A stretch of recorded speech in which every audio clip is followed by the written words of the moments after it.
At Jefferson High, chaos didn't knock it, roared through the halls like a storm, and no one believed the soft-spoken woman in the cardigan would survive it. From the moment Miss Naomi Carter walked through the front doors, whispers followed her like shadows. She's too gentle, too polite, too kind. Students didn't respect kindness here, they devoured it. And in Class 9C, the worst of the worst, the lions circled quickly.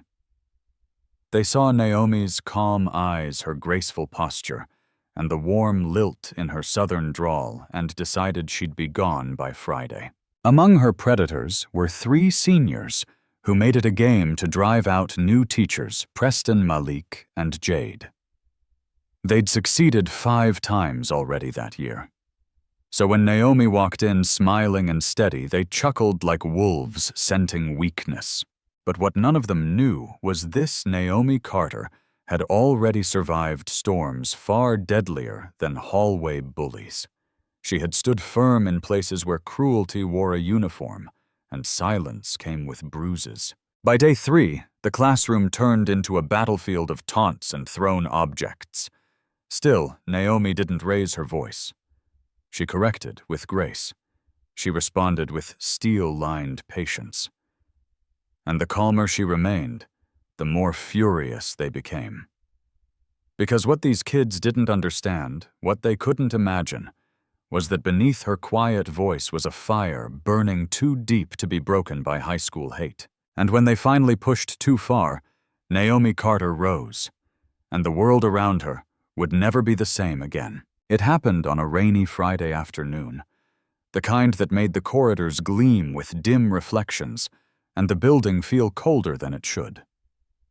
Most students had already gone home, the usual thrum of chatter replaced by the echo of wet sneakers and slamming lockers.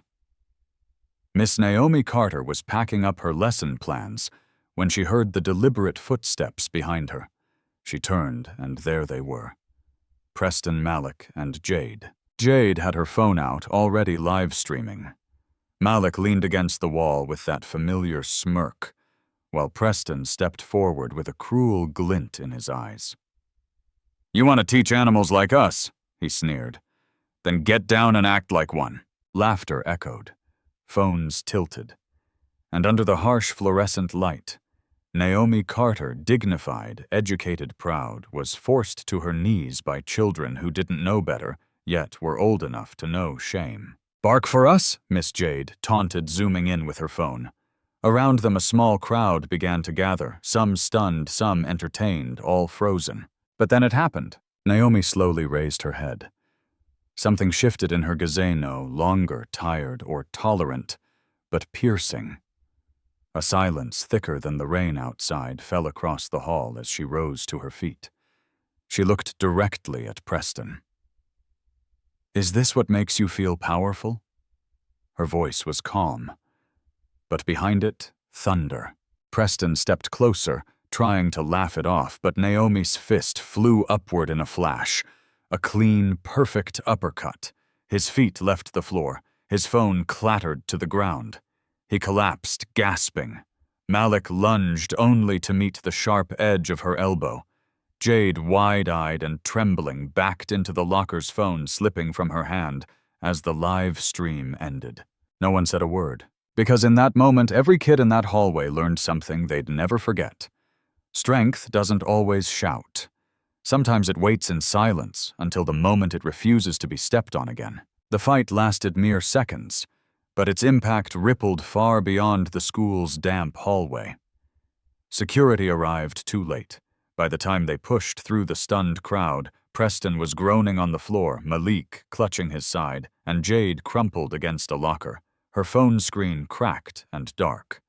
Miss Naomi Carter stood tall, her breath steady, her hands by her side. No anger, no panic, just a calm, terrifying clarity. The video of her humiliation had already started to circulate online, but now the ending was different.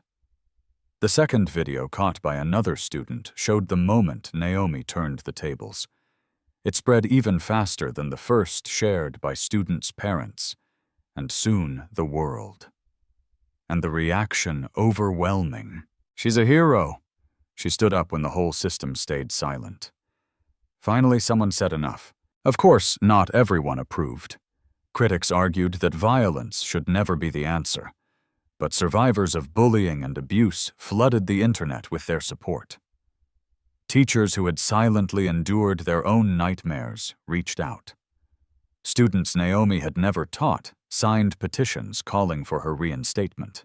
The school board responded with a suspension and a pending investigation. Meanwhile, Naomi's quiet resistance had sparked a revolution she never intended. News crews camped outside Jefferson High. Parents demanded answers. And the once dismissed teacher now became a symbol, a mirror, reflecting everything the system had failed to address for years. As for the bullies, Preston and Malik were expelled. Jade lost her scholarship, but the real transformation happened in the halls of Jefferson High. When Naomi returned a week later, something had changed. Whispers turned to silence. Laughter faded into respect. The same students who once mocked her now stepped aside when she walked by, not out of fear, but reverence. She hadn't just defended herself. She had redrawn the line between dignity and cruelty. And everyone knew Miss Naomi Carter would never crawl again. When Miss Naomi Carter returned to Jefferson High, she didn't need applause or grand fanfare. She walked through those front doors with quiet confidence, her head held high, every step echoing a message louder than any words. I'm not here to fight, but I will never be made less than human again. That morning, students lined the hallways not to jeer or film, but to watch in respectful silence. No gum chewing, no sarcastic remarks. Even the usual cliques that ruled the school with noise and swagger now stood a little straighter. Naomi didn't demand order, it followed her. Later that week, a student-led assembly filled the gym. Rows of folding chairs creaked as teens, teachers, and parents gathered under the buzzing gym lights. Naomi stood at the microphone, her hands gently gripping the podium. She wasn't a fighter or a viral sensation. She was a teacher. And that's how she spoke. I didn't come here to be anyone's enemy, she began, her voice soft but unwavering. But no one has the right to strip you of your dignity. Not here. Not anywhere. There was no applause at first. Just stillness. Then, like a wave, the room erupted. Students stood. Teachers wiped tears. Even the principal, once skeptical of Naomi's gentle approach, rose with the crowd. But Miss Carter didn't stop there. Inspired by the experience, she launched a new program called Stand Straighten Anti-Bullying Initiative that focused not just on discipline, but on healing. She mentored students who were too afraid to speak. She coached new teachers who had once considered quitting. And in every hallway of Jefferson High, she replaced fear with something far more powerful: self-respect. Miss Naomi Carter became more than a teacher. She became a symbol of grace under fire, of resistance without rage, and of what happens when one quiet woman decides she won't be broken. Months passed, but the legacy of what happened in that hallway didn't fade, it deepened. Miss Naomi Carter's Stand Straight program soon became more than just an initiative. It became a movement. Other schools in the district took notice. Administrators requested her guidance. Parents from surrounding towns asked for speaking engagements. Survivors of bullying, from shy freshmen to burned-out educators, reached out saying the same thing over and over: you gave us permission to stop shrinking. Naomi never let the attention turn her into a celebrity. She remained grounded, still wearing her same simple outfits, still arriving early to prepare her lessons, still treating every student with the same calm, steady presence that once made people doubt her. The difference now: no one doubted her anymore. One day after school, a nervous sophomore named Caleb approached her. He had been in the crowd that day, too afraid to speak, too embarrassed to admit he'd laughed. "Miss Carter," he said, voice trembling, "I'm sorry I didn't say anything back then. But because of you, I stood up for a kid last week. I didn't let it happen again." Naomi smiled gently and placed a hand on his shoulder. "That's all I ever wanted. In every quiet moment, in every hallway, where laughter once hid cruelty, Naomi's impact could be felt, not just in the silence she commanded, but in the voices she helped others find. Her story wasn't about revenge. It wasn't even about justice. It was about restoration of dignity of humanity and of the belief that no one, no matter how small, quiet, or underestimated, should ever have to crawl just to be seen. True strength doesn't always roar, it often stands silently waiting for the right moment to rise. Miss Naomi Carter showed the world that dignity is not something you beg for, it's something you defend, even when your knees are on the ground. If this story touched your heart, leave a comment below.